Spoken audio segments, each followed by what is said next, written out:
आखिर भगवान श्री कृष्ण की मृत्यु के समय क्यों आए थे पवन पुत्र हनुमान जी?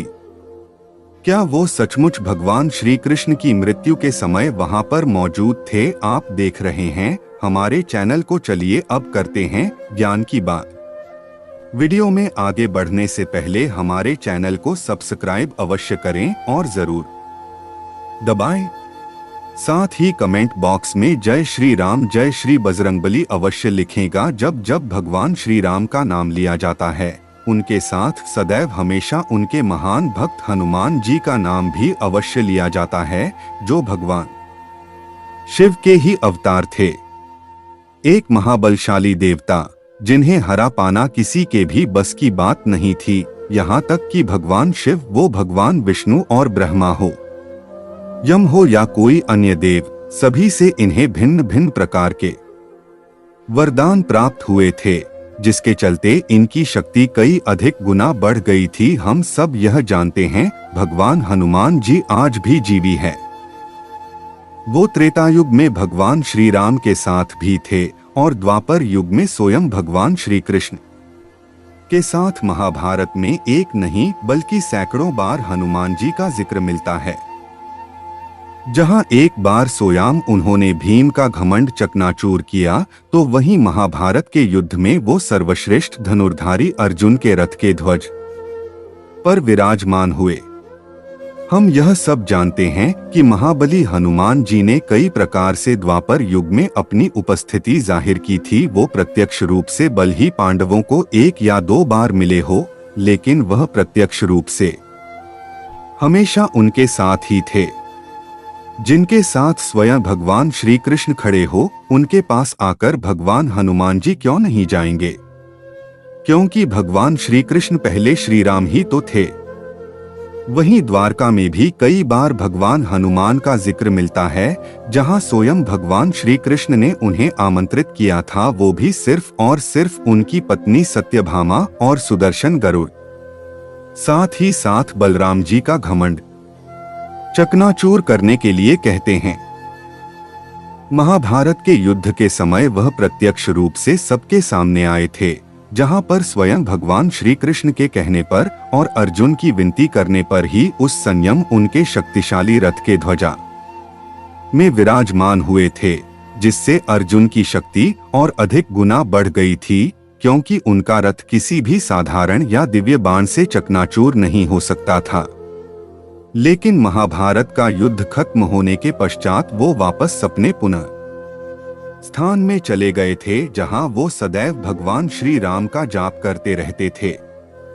महाभारत का युद्ध अधर्म में धर्म की विजय का प्रतीक था, और जहां पर भगवान श्री कृष्ण ने कूटनीति और अपने तपोबल के कारण अधर्मियों का नाश कर दिया था और धरती से सभी अधर्मियों को मिटा दिया था, जिसके बाद उन्होंने अंत में अपना शरीर त्याग कर धाम की तरफ प्रस्थान करने का निश्चय किया, और महाभारत खत्म होने के 36 वर्ष बाद भगवान श्री कृष्ण ने अपना देह त्यागा। इसके पीछे भी पूर्व जन्म त्रेता युग के समय का वो श्राप मौजूद था, जो बाली की पत्नी ने उन्हें दिया था, और वो बाली ही था जो एक शिकारी के रूप में आकर भगवान श्री कृष्ण के पैर पर उन्हें मृत समझकर वार कर देता है, एक बार छोड़ देता है, जिसकी वजह से स्वयं भगवान श्री कृष्ण को अपना देह त्यागना पड़ा था।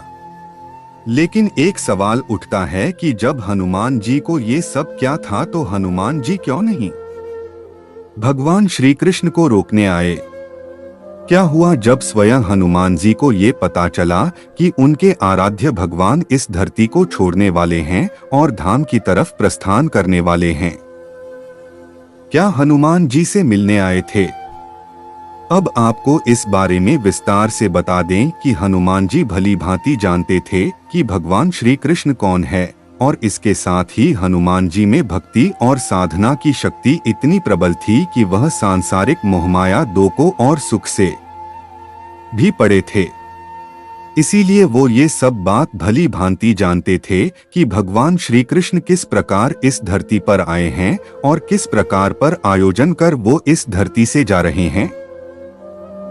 ऐसा ही संदर्भ हमें त्रेतायुग में रामायण के दौरान भी मिलता है, जब हनुमान जी के डर के कारण श्री राम को अपनी अंगूठी पाताल लोक में गिरानी पड़ी, क्योंकि वो जानते थे कि हनुमान जी उन्हें वैकुंठ धाम जाने ही नहीं देंगे, और जिसके बाद वासुकी नाग की सहायता से उन्हें श्री राम की हजारों अंगूठियों के बारे में पता चला। हनुमान जी सदैव ही भगवान श्री राम का निरंतर जाप करते रहते हैं।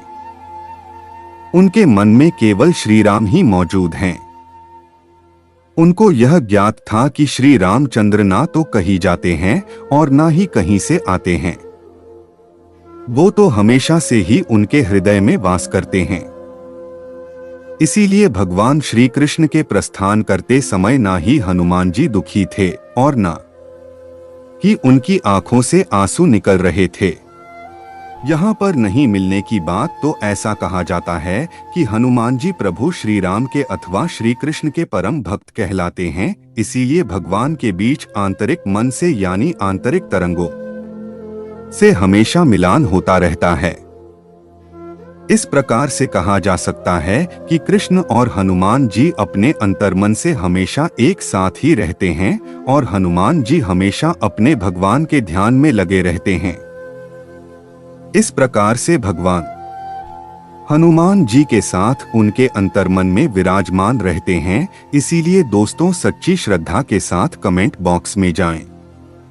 शिरा जय श्री हरि विष्णु, जय श्री कृष्ण और जय श्री बजरंगबली अवश्य लिखिएगा। वीडियो अगर आपको अच्छी लगी है तो कीजिए, हमारे चैनल को सब्सक्राइब कीजिए और ज्यादा से ज्यादा शेयर भी कीजिए।